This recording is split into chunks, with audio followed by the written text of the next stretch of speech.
आता पाहूया टॉप 9 राजकीय बातम्या। क्रॉस वोटिंग केल्याचा आरोप असणारे काँग्रेसचे आमदार रितेश अंतापूरकर यांचा माध्यमांना पाहून काढता पाय। अंतापूरकर हे भाजपच्या वाटेवर असल्याची चर्चा। जागावाटपासंदर्भात एकत्र बसून निर्णय घ्यावा, विधानसभेच्या जागावाटपावर पवारांचं वक्तव्य। तसंच डाव्या पक्षांना काही जागा सोडण्याची शरद पवारांची सूचना। दिल्लीतील नीती आयोगाच्या बैठकीला इंडिया आघाडीचे मुख्यमंत्री जाणार नाहीत, संजय राऊतांची माहिती। भाजपने विधानसभेत 288 जागा लढवाव्यात, नारायण राणेंचं वक्तव्य।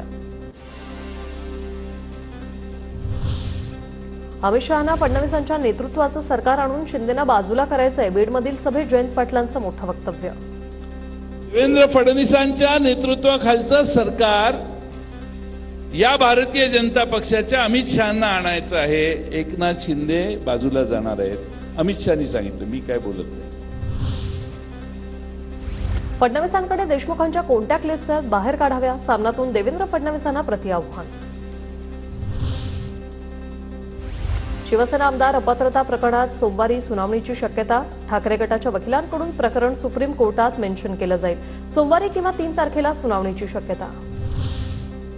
बेलापूर इमारत दुर्घटनेतील पीडितांना तातडीची मदत उपलब्ध करा, मुख्यमंत्री शिंदेंचे नवी मुंबई महापालिका आयुक्तांना सूचना। तर दोषींवर कठोर कारवाई करा, फडणवीसांचं ट्विट करत नवी मुंबई महापालिका आयुक्त आणि पोलीस आयुक्तांना आदेश। पिंपरी चिंचवड पालिकेकडून खेडकर कुटुंबियांच्या थर्मोबेरेटा कंपनीचा लिलाव होण्याची शक्यता। कंपनीचा 2,72,000चा कर थकीत।